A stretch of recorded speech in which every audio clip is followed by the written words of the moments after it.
Hi there, I'm Emily. And I'm Gracie. We are from Quest for Clarity, and to commemorate International Survivors of Suicide Loss Day, we are making this video to highlight the impact of suicide, challenge stigmas, and share preventative measures. Before we begin this video, we want to acknowledge that it does contain topics on suicide, suicide ideation, and mental health struggles.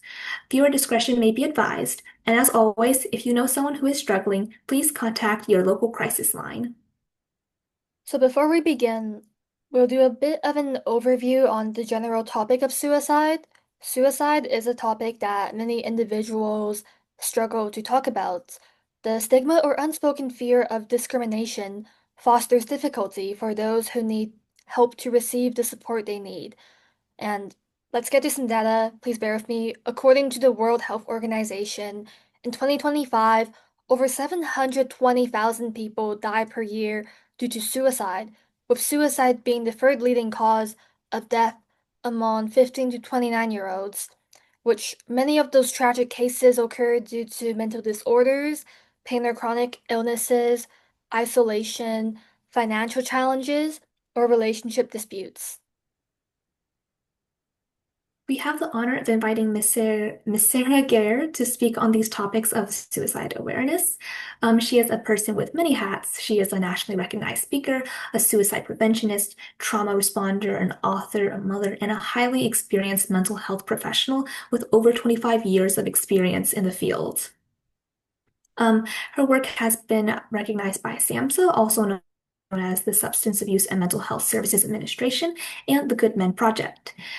She also serves as an executive committee member on the Massachusetts Coalition for Suicide Prevention, as well as the chair for the Central Massachusetts Suicide Prevention Coalition. Furthermore, Ms. Gare is a survivor of suicide loss herself, and today she will provide deeper insight regarding the impact of suicide loss and how we can break these barriers towards open discussion about awareness and prevention. So, without further ado, we will turn the mic to our guest. Yeah, thank you so much, Grace. And Emily, thank you both for having me. I'm really grateful. My story is a long one. I'm much older, hopefully, than I look. And when I was a young person, mental health was not really talked about. It's still not talked about enough, but it was really not talked about at all. I had my own personal struggles, really starting off as a small child. And for that reason, I ended up having a lot of friends who also had lots of struggles. And that's really common that, birds of a feather flock together. And so kids who are having a hard time often make friends with other kids who are having a hard time. And on one hand, that was good for me because it meant that I was around other kids who didn't judge me and who understood the struggles I'd had in my life and they were accepting of me. And on the other hand, there was some real danger in it. And part of that danger was I lost three friends as a young person to suicide. And combining the struggles I had had and then the incredible grief and trauma of losing my friends, I became really dedicated to trying to understand. And, many years went on in between. But I've always believed that that doesn't have to be the end of the story. That we can have bad days and bad weeks and sometimes bad months and sometimes even really bad years. And there is still room for us to find life that's worth living. And so at the end of the day, I would simplify my work into trying to help people find a life that feels worth living for them. Thank you so much for sharing. Um, Building off when you mentioned losing your friends at a young age, I want to ask how have those experiences impacted your life? For example, like what obstacles you had to overcome with the loss, and how did that impact your future after that? Yeah. I sunk into a terrible depression, specifically after my last friend, was my best friend, took her life. I sunk into a terrible, terrible depression. And for about a year, I was in what I describe as like autopilot. Like I would go through the motions of life, but the only emotions that I had were panic and it's sadness doesn't even describe it. It was just devastation. And I really, really, really, really struggled. I got lucky and I feel that way. A lot of people think that they've never had certain experiences because, they're stronger, or they're tougher, or they're sometimes even better than other people. And I don't feel that way. I feel that I got really lucky. And for me, I was in college when my best friend died. We went to high school together. We went to alternative high school together, and then we went to community college together. And I got very lucky. I had parents who, really showed up for me when she died. I had family who really showed up for me. I had teachers at school who really showed up, and quite frankly, they held me up during that year.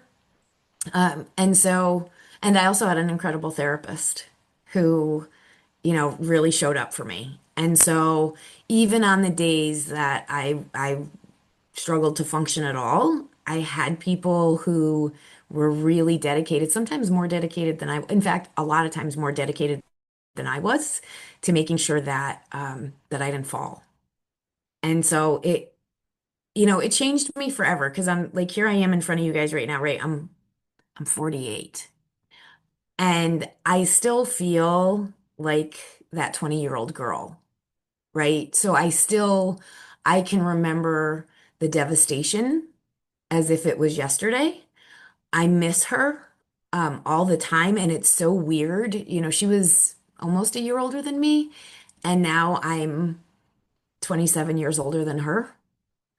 And that's a whole life that I've had that she hasn't been here for. And so there was the horrible impact that it had on me at the time. And there were days I wasn't sure I was going to survive it. But even still, I think this is one of the things that we know is that oftentimes when people are experiencing suicidal despair, they think that everyone's going to be better off without them. They really come to a place where they believe that the world's going to be a better place if they're not there. And it's just not true. It's just not true. And sometimes they even think like, well, it'll be really devastating at first, but then people just move on with their life. And it's like, that's not totally true either. I'm doing well, but I carry a very heavy, heavy load of grief with me everywhere that I go. And so I don't want to minimize the way that losing my friends changed me. And especially when you're an adolescent or a young adult or an emerging adult, right? That's part of when you're becoming who you're going to be. And so the way that that type of trauma and loss impacts you, it changes the trajectory in some ways of who you're going to be, right? And so I don't know who I would be without those losses, but I know that I would be different than I am.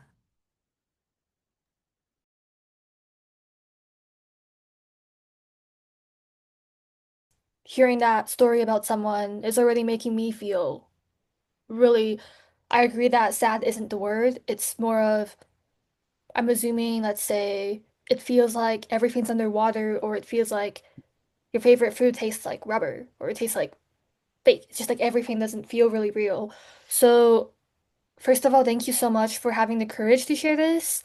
I think this not only because I think I know lots of people in my life who also struggle, and when you said that, it really, people who feel like suicide, they usually feel that people around them don't need them anymore, and that also hurts me a lot because I think, that's not even true. So my question is, say if, I don't want to make this sound too superhero comic-y, but let's say if anything, like absolutely anything could happen in the world in this alternate dimension, what do you think would have, like what action or what even not even action, but even words would have helped your friend or just even anyone in that case? So even a bit. Grace, I love you so much for asking that question. Listen, suicide's what we call a multifactorial event. It doesn't happen because of just one thing, even though the movies want you to think it does and the news wants you to think it does, right? You'll see reports, somebody was being bullied, so they ended their life, or someone got broken up with, so they ended their life. Those are what we call sort of like the activating event. That's the thing that happens that pushes somebody who's really struggling potentially into that crisis, but it's not why. It's not the whole story, right? And so, if there was one thing that I could say to the whole world to help us reduce suicide, it would be we all need to be kinder to people. We need to be kinder to our family. We need to be kinder to our own children. We need to be kinder to the students in our schools. We need to be kinder to our peers. And look, we haven't figured out a way to stop suicide from happening. So I want to be very clear. You guys, we could do everything right, and it's possible that we could still lose somebody. That's possible. But the number of stories that I have heard from people, a lot of them young people, who have said, you know, my life was just at the bottom of the barrel and I really was feeling like I don't want to be here anymore. And then all of a sudden this kid was nice to me in the lunch line and it changed everything. So sometimes as simple as including that kid that gets left out of things, and inviting someone to the party that maybe doesn't always get invited. The more that we treat each other well, I think that the more we could help reduce this, and sometimes it won't be enough because that person's been hurt in a lot of other spaces that you can't fix. But, and I know that it sounds like it just can't be true, right? Because how could someone make a decision so lightly? Like you're telling me that all that happened is someone smiled, but I am telling you that. I'm telling you that sometimes, and we've all had those experiences. We've all had a rotten day. And all of a sudden, somebody just did something really nice. And it did change everything for us that day, right? And so that would be my advice is that we all need to go out of our way. And the other thing I'm going to say, you guys, is we got to stop this bullying. While people don't die solely because they were being bullied, there is no doubt in my mind that bullying is going to increase risk and that bullying can be the activating event for people. So we have got to stop the bullying. And by the way, not just kids. I know the adults are going to try to tell you guys that the kids are the bullies. I'm going to tell you, I do see what happens on social media, and I think that the grown-ups are terrible bullies too. I definitely agree with that because I mean, I obviously don't want to expose any of my teachers, but I often can hear people gossiping or just even trying to like host a party or some event and then not invite someone deliberately. So I definitely agree that bullying is really definitely not a joke, and I don't think it should be normalized and that it should be seen as something that can devastatingly hurt someone. But that one person, the victim, just tries to stay strong to appear like, oh, I don't want you to worry about me. But then they just have to deal with all of that overwhelming emotions by themselves. So thank you so much for sharing that. I definitely agree that acts of kindness do make a huge difference. And I was wondering if you feel comfortable. Would you mind sharing, let's say, an example of when was a time when, or when was a day when you felt really, really down or really depressed or really stressed, and then this one gesture, either from a friend, a family, or even a stranger, and that one gesture just completely lit up your day, and you felt 10 times better than before. So, would you mind sharing an example of what those acts of kindness could look like? I don't mind at all. In fact, the example that I think of the most is actually from right after my best friend had died. She died by suicide, and people didn't want to acknowledge that, even though her family did acknowledge it. But other people, they didn't know what to say to me. They often would say things that were actually really harmful for me, like telling me how selfish she was. Well, she was my best friend. I loved her. And I didn't think it was selfish. I thought it was somebody who was in excruciating, intolerable pain. And that's different than being selfish.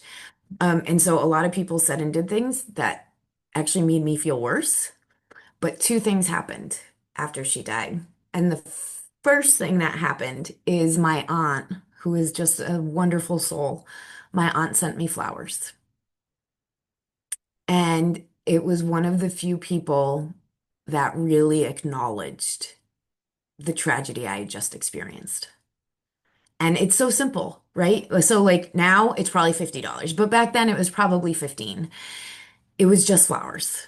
But there was something about that acknowledgement, especially when so many people were trying not to acknowledge it.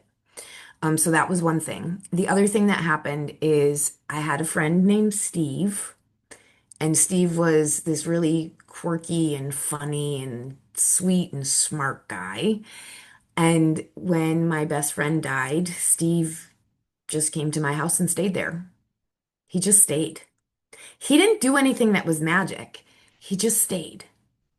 And I think in a lot of ways, Steve got me through like the next year of my life because Steve would come on Friday and he'd leave on Sunday. And he was just my friend. There was no, weren't in a relationship with each other. But I found that as long as I was busy, I was okay-ish. It was during the times when I wasn't busy, which was the weekends, that I struggled the most. And so having him just show up made a huge difference. So they're not like these big sort of magical things that we can do. It's sometimes it's really little things that we do that make a huge difference for people. I think that's actually really beautiful because if I had to be honest, I was one of those people that didn't think like those small things did anything. Like I remember people talk about, oh, make sure to take a break for yourself or like give someone time. And I'm like, how can that small little thing actually change anything in the course of like time? But I started to realize it and seeing myself, also seeing other people, even those small things can like over time actually do cause like it's like what, the butterfly effect. Like Mm. something as simple as like your friend checking up on you, like a text, like maybe a good morning text. You like you feel like remembered, and you feel like it just I don't know how to explain, but like it really does like make you like help uplift you if you're like not in a good place in that time. We talked a lot about like things to do, like how to approach the conversation, and you did mention it briefly, but I think it'll be good to go into detail. What are some like things like ways to how to not approach the conversation or like common stigmas or misconceptions? What are some things that you see people misunderstand about that, and how does that like cause them to like what are those things that they say that actually make things worse for the person? You guys, you have such great questions. I actually have a training that I've been just started piloting not too long ago. It's called the Listen training, and it's teaching people the do's and don'ts, right? And how to show up for people because oftentimes you don't know who's experiencing suicidal despair, but you may know that somebody's going through a really hard time. So this is, our hope is that if we could all show up for people a little bit more when they're struggling, maybe they don't have to reach that crisis point. That's the hope, right? And so we were looking at what are some of the do's and don'ts of how to show up and support someone. So some of the do's, number one is just listen. And on the flip side of just listen is a don't, and that's don't give advice. A lot of us, we want to give advice to people because we're uncomfortable and because we don't want them to hurt, so we want to help them fix the problem. But the issue with doing that to somebody is unintentionally, we're assuming they haven't already thought of all those things. And what I say to people nicely is, look, our loved one they're in pain. They're not dumb. They've already thought about probably everything you're going to suggest, and they already believe for some reason that those things aren't going to work. So when you show up and you start firing advice at people, it actually makes them shut down. So a big don't is don't give advice. Just listen. Another big one is be really careful about your judgment of them, right? So sometimes we get frustrated with people, and oftentimes that comes from our own being scared, being frustrated, feeling badly. Um, but having people get frustrated when you're already suffering never makes the situation get better. It just never does. And so really being aware when we're showing up for somebody we care about, it's super important that we're aware of how we're feeling, right? And if we're in a place where we can't be patient and we can't just listen, then either it may not be the right time for us to show up, or we might not be the right person to try to show up. And that's okay too. But we want to be really careful. The other thing that people told us was harmful to them is when people compared their hardships to whatever the person's going through, right? Um, like, oh, you think that that's bad? Here's this thing that's 10 times worse that happened to my other friend, right? That never makes people feel seen and heard. It makes them feel like you think their trouble is like no big deal and they should just get over it. And most of the time, again, I'm going to circle back because this is really important. Most of the time when we mess it up, it's because we're uncomfortable. So really paying attention to how we're feeling and what emotions the situation's bringing up for us it's very, very important when we're showing up to support somebody who's struggling. Let me help you understand another piece of why you don't want to advise. Because what happens if your advice goes really badly? What if your advice is, you should go home, and then they go home and something terrible happens to them? Like, so the don't give advice, we give it for a couple of reasons, and largely because it's not helpful for them, but also because it runs a risk for the advice giver too, if your advice goes badly. So what I often will say is, I'll say, I don't have that answer. I can help you think about it. I can listen, right? But I can't tell you what I think you should do. And I really will try to stay away from giving that advice.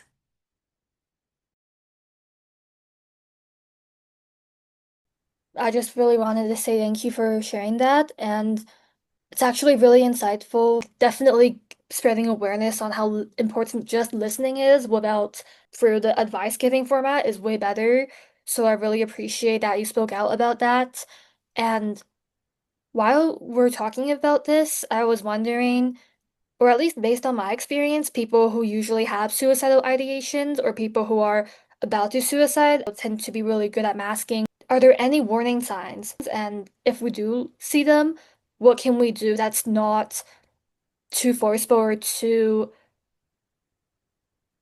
penetrating, as in like we're trying to force ourselves to give them advice, but what can we do that can actually help connect with them while still respecting their boundaries and respecting the personal space?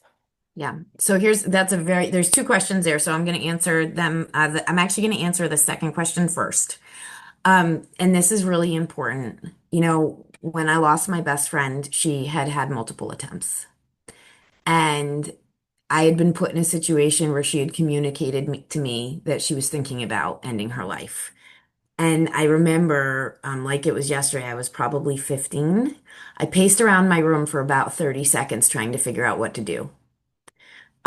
Because I was afraid that if I told someone, she would be mad at me and not talk to me again. And I honestly wasn't in a place where I felt I could afford to lose my only real friend. So that was a big threat to think that if I told anyone, I would lose her. But the other option was that I was going to lose her because she was going to die. And so I paced around my room for probably about 30 seconds, and then I went and got my mother. And my mom was brilliant, right? And my mom did the right thing. And so I want to answer that because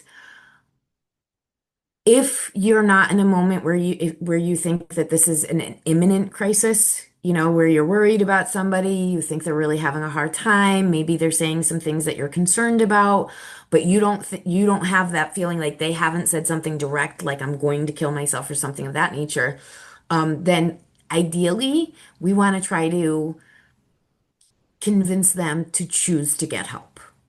Okay, so I'm gonna say, let's say, I'm talking to my friend, I'm gonna say, look, I love you so much, and I'm really worried about how much you're hurting, and I don't want to do anything that makes you feel uncomfortable or feel like I'm not respecting you. And also, I think that it's really important that you at least try to get some help. And, I can't promise that help is gonna fix it, but it's the best bet we've got. So I'm wondering, who do you have as a trusted adult that we could go to? Is it a teacher? Is it a parent? Is it a faith leader? Is it a coach? Is it a dance teacher? Who do you have? And I'm going to try to get that person to go seek help with me. That way I haven't like you said, right? I haven't sort of violated their boundary. And I think that shows a lot of respect. With that said, at the end of the day, if you are really uncomfortable, you need to find a trusted adult. You do. And I know that's really hard, and knowing who is around you, who can handle that situation with respect and dignity is important. You know, when I was a kid, they had started this movement because you guys, I was a kid a long time ago, and the LGBTQ community was just sort of really starting to be talked about. And so they created these stickers, these rainbow stickers, and teachers could put them on their door. And if you saw the rainbow sticker on the door, you knew that that teacher was identifying themselves as a safe person for LGBT students. And I think we need to have something similar to that for mental health crises. That we have adults, teachers, faith leaders, but who have gotten some training and who have passion for supporting people who are struggling, and that they have a way to identify themselves similar to that sticker so that you all know who at your school, if you have a situation like that, who you can go to. But if you're really worried about someone, I'm going to tell you just like that 30 seconds pacing around my bedroom, you have to do the right thing and have an adult, find a trusted adult who can help. So that was the second question. The other thing I want to make sure you all know about for anyone in the United States, we have a resource called 988. It's similar to 911, but it's 988. And 988 is a crisis line that's available 24 hours a day, 7 days a week. And it is staffed with people from all over the country, and they are very well trained to help people who are in crisis. So if that friend of yours says, I don't want to talk to anyone, then you say, would you talk to somebody at 988? We want to get them on the phone. And just so you guys know, you can also, if you're worried about somebody, you could also call 988 and get some support and guidance from them to help the person you're worried about too, right? So I want you to make sure you know about 988. For our LGBT community, there's a organization called the Trevor Project, and they do a lot of wonderful work, specifically around suicide prevention, mental health, and the LGBTQ community. So there are good resources out there if you don't have any that you feel really good about, that are local to you or in your area. Now the second, well, it was really the first question, but I'm answering it second, was risk factors and warning signs. So we don't have an exact recipe. I think about it, I compare it when I do my trainings to baking a cake. There's a lot of different ingredients that you can put into a cake. They all make a cake, but they're different ingredients, right? And suicide is kind of that way. We see all different types of ingredients that can get mixed in, but some of the most common ones, we know that the more trauma a person has experienced, especially in their childhood and adolescence, the higher the risk. We know that. So if you know that you have a friend who's living in a home where things are really unsafe for them, we know that's a kid who's going to be at greater risk than somebody who's living in a home that's healthy, happy, and stable, right? With that said, it doesn't mean that a kid in a healthy, happy, and stable home couldn't be at risk. It just means their risk is lower. We also know that kids who are getting bullied at school or are bullying, right? So we talk a lot about the impacts of being a victim of bullying, but we got to change this narrative around the bully. Somebody who's going out of their way to torment another kid is not a happy kid. That's not what healthy, happy people do.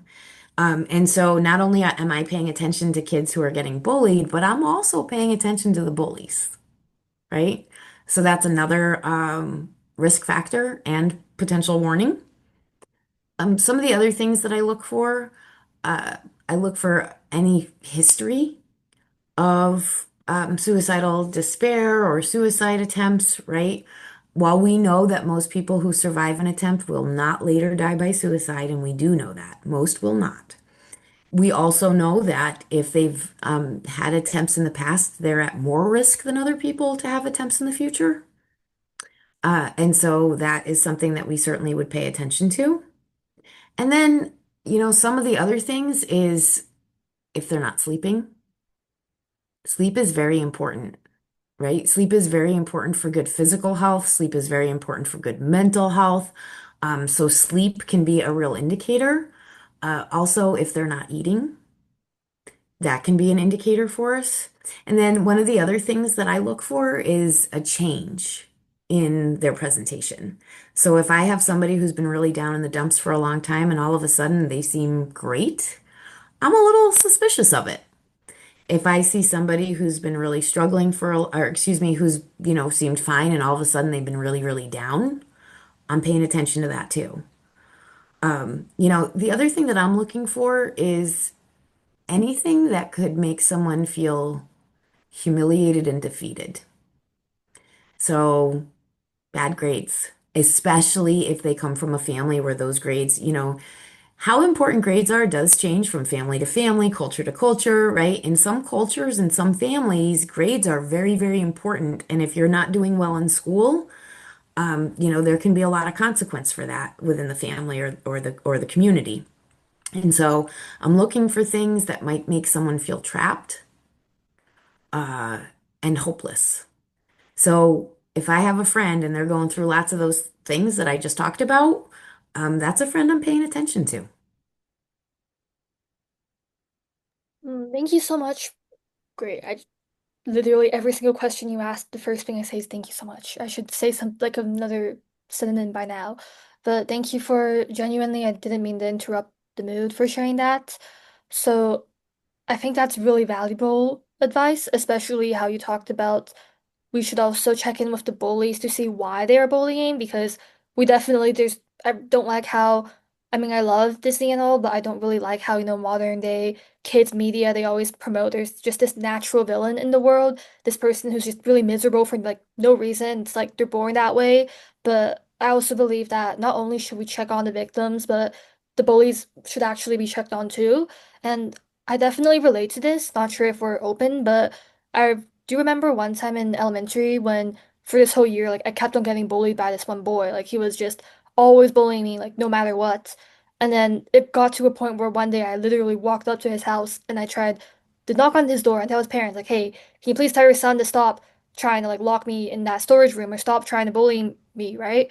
And then turns out that the boy at home was dealing with a lot of really tragic issues such as him losing his own family members or him going through a lot of trauma and grief, and then he didn't have any friends who could be there to support him. So instead, we all have to release those negative emotions somewhere. So instead of going to a therapist, he just decided to project it. But I definitely agree that based on real life evidence, it's real that we should check in with everyone and be kind to everyone, regardless of their identity or past actions, because we never know what someone's going through. And I really like how you pointed out how important listening and kindness is. And I was actually wondering if I could ask a follow-up.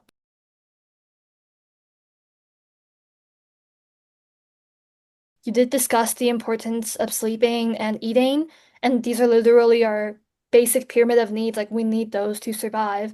But I was actually wondering because apparently lots of youth, and not only youth, but adults too, who struggle with really severe depression or really strong suicidal thoughts, they tend to have a pretty sabotaged appetite, and there are many past suicide cases where people suicided because of body image bullying or body image issues that would like have that comorbidity of like an eating disorder along the way. Then what is something that we as third parties, what can we do to help support them in that scenario? And who should we go talk to help bring them the professional help that they need? Grace, I forgot to tell you no hard questions. That's a really hard one, and let me tell you why. You have to be very careful um, when somebody is struggling with an eating disorder about talking about their body, right? Because that's the most vulnerable thing that they have at the moment, and so it's a very delicate thing. But if you're really concerned, my suggestion would be to say, "I'm worried about you." You seem like something's going on. I noticed that you're not eating at lunch anymore. And sometimes it could be a medical thing. What I often recommend is let's have the person get to their physician because if you start off with go to the therapist, right? People might put that wall up to that. But the hope would be if we can get them, because sometimes people don't know that it's an eating disorder. They don't know that's what's happening. They just know that they don't want to eat. And so sometimes if we can talk them into seeing their physician, especially with sleep. The eating part is the harder one, honestly. Sleep is the area that I try to really focus on because there's lots of things that we can do to address that sleep. And if they start to get sleep, there's a good chance that their mental health is going to improve, right? So I tend to focus more towards the sleep, because I think that that's sort of the quicker, easier potential fix, if that makes sense. And people are often less afraid to talk about sleep than they are to talk about issues around food. So I often will try to pick the thing that I think I have the most hope of being able to get through to the person on, and also least likely to make them feel as though they have to defend themselves, right? Because that's what I don't want. If somebody is in that much pain, I don't want to put them in a position where they feel they have to defend themselves. So I like to turn towards that sleep issue and trying to resolve that.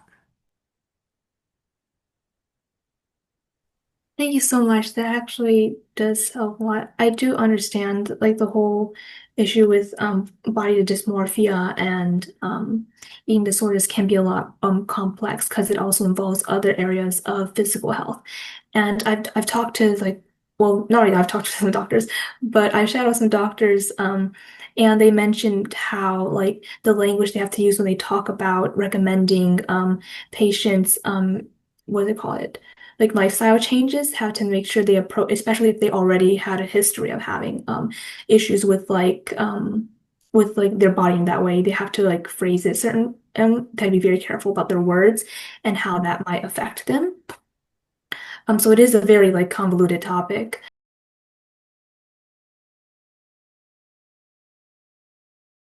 You mentioned how even with between like friends, but also between professionals, how we approach speaking about mental health in the context of a person's like their social life or their family life, but also because different cultures like raise their children in different ways. How do we separate the line between like objectively like bad things versus things that maybe like it's just different between different groups? Yeah. It's a great question. So I was very, very, very fortunate. Many years ago, I ran a trauma response program after tornadoes that struck Western Massachusetts. And so I had the opportunity to get some training from Boston Children's Hospital, specifically in working with New American youth. And one of the things that they taught me, because when I was going for my degree, everything was about cultural competency, cultural competency, cultural competency. Well, Boston Children's Hospital said, throw that term out, throw it out. You can never be competent in all the cultures. It's impossible. Even if you get as familiar as you can, you have to be careful to never believe that you're competent in another person's culture if you're not part of that culture. And also recognizing that we have culture as far as, like ethnicity culture, but then we also have culture as far as geographical areas. So even there's the geographical culture or urban versus rural culture is different. And so what they taught me at Boston Children's Hospital, and I've really like adopted this, is to focus on cultural humility. And what cultural humility means is taking the time to always reflect on the fact that you're looking at situations through your cultural lens and being curious about the other person's cultural lens, right? So, look, I might be in a culture that says, if you're thinking about suicide, you should talk to somebody. That's what I think. That's what some of our research has shown. But some other cultures may not believe that. They may think, look, if you're experiencing that, you may need to go to a faith leader. it's not for me to figure out what's right for someone else, right? So when you're practicing that cultural humility, it would be about me asking you about it. So can you tell me in your culture, whether that's your ethnicity or that's the culture of your home and your family, how do people think about suicide? How do they talk about suicide? Right? That really helps you not mess up. But the other thing that I realized is culture is really beautiful. If you put aside your own bias and you just look objectively, I had the incredible opportunity to do a lot of work with Bhutanese refugees. And through the practice of cultural humility, I realized how incredibly beautiful their culture was. Now, every culture has its problems. I want to be clear about that too, right? Like, I'm not romanticizing it. I'm acknowledging every culture has its problems. But also, every culture has its beauty. And we live in a world that always wants to find the bad and the negative and the downfall and the problem. And what I'm saying is that through cultural humility, you're also trying to find the strength. And if you can identify what the strength of that community is, you can often figure out where that person's going to get the support that they need. Seeing that we're like starting to run low on time and I don't want to hold you up much more, I want to ask like a concluding question. So kind of reflecting on all the stuff that we discussed in this interview, this interaction, what is like the main thing that you want like youth or just society in general to like take away from like our topics or video? Yeah. There's a training out there. It's called QPR, which stands for Question, Persuade, and Refer. And one of the things, the creator of that training, his name's Paul Quinnett. I do consider him to have been one of my mentors. And one of the things that Paul says is suicide prevention is everybody's business. We have to move past this idea of like, that's not our business or that's the family business or that's because showing up for people has to be all of our business, right? And I want to be clear. I don't necessarily mean for 10 years. And I certainly don't mean if you're being mistreated by someone. Okay. I'm not saying that, but I'm saying that at least early on, we all have to do a better job showing up for each other. And the other thing that I say, this is mine, this is my quote, that all prevention is suicide prevention. So if we can prevent domestic violence, we can prevent suicide. If we can prevent, substance use disorder, we prevent suicide. If we can prevent adverse childhood experiences or bullying or food insecurity, we're preventing suicide, right? Because all of those things increase risk. So anyway, no matter what it is you decide to do with your energy, like for instance, your organization, it's not officially a suicide prevention organization, but you are doing suicide prevention work. Because when we can help people not end up in crisis places, we're preventing suicide. I think those are the two messages that I want to get across. Everyone doesn't have to become a suicide prevention guru. Anything you do to make this world a better place, anything you do to make sure that people feel seen and welcome and important and valued and that they're treated with dignity and respect, all of those things help. And I do think in this world where, I think there's a lot of meanness going around. And we have to work harder as a whole community to treat each other better and with more kindness. Uh, it's not the magic solution, but that's the message I really want people to get. Is that what people need? I think about what the world needs now is love, sweet love. I don't know. That song is probably way so old that you guys have never heard it, but there's a song. You can look it up afterwards. And I'm not going to try to sing it because my singing voice is absolutely terrible, but it's what the world needs now is love, sweet love. And I'm not saying that it would stop all suicide, but I think we could take a dent in it if we all just treated each other better. If you want to, I can search it up online, memorize the karaoke, and then sing a voice cracked version of it, and then send it to you as your morning alarm. I love that. Yeah, as long as you're not going to try to put my voice to it, like so as long as you're not going to do that. And if we're wrapping up, guys, I just want to make sure that that your listeners hear that there are resources out there. There are people in places all over the world. One thing to know, because I think you guys do work or are trying to do some work internationally, is that right? Mhm. So I want you to know about the International Association of Suicide Prevention. It's IASP. They do some really fantastic things. They bring people from all over the world.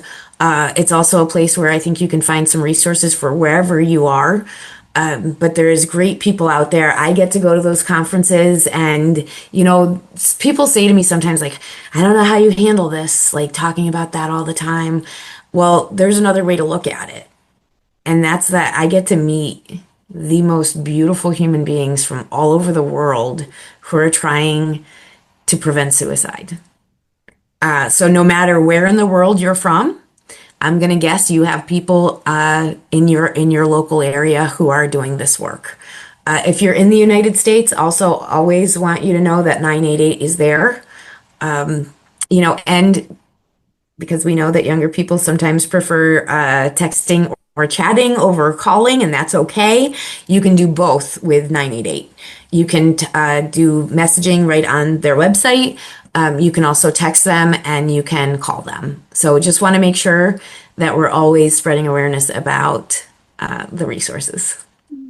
Thank you so much. And in case if there are any Canadian viewers, since I'm from Canada, it's also 988 and it's available in both French and English in case if you're in French speaking regions or in English regions.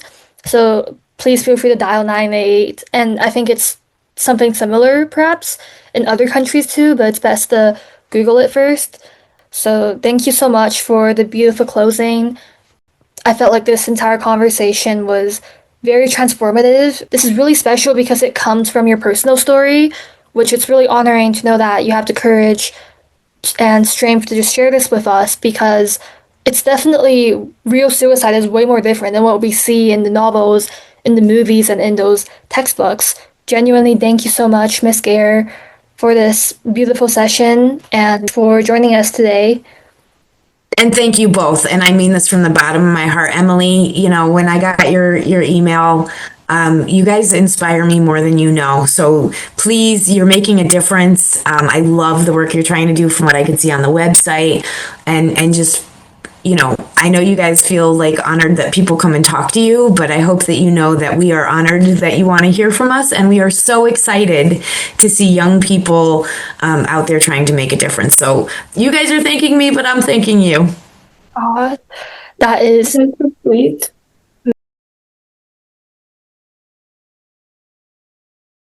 I just want to acknowledge for both of you, and for anyone else who might hear this, how hard it is to be a young person and to be having friends who are having hard times. And we know from the data that more and more kids are having a hard time, right? Whether it's anxiety issues. And look, maybe it's that more are getting diagnosed.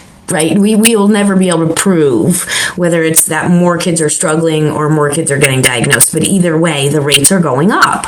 And what that means is there's more and more kids who are also watching their friends struggle. And so while I think these conversations are really important, I also think it's really important for us to acknowledge how hard it is to be the friend, how hard it is to figure out, right? Especially, we're young and we're trying to figure out, like, how do I say what I need to say and say it in the right way and but not ruin my friendship, right? Because here's the thing, our friends, we love our friends. Our friends are really important to us. And so, it's a lot to ask young people to hold all that up.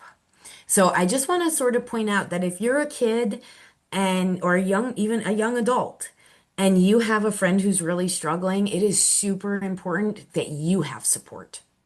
It is super important that you have people that you can talk to, including trusted adults, who can support you through it, who can help guide you through it, because that's a lot of responsibility. And I know this firsthand. That's a lot of responsibility to have on your shoulders as a young person. And I want to be clear, it's actually a lot of responsibility even when you're an older person. Because as we grow up, these issues don't just go away because people turn into adults. I am an adult. they tell me that I'm an adult. I don't always feel like one, but I'm told that at my age, I am definitely an adult now.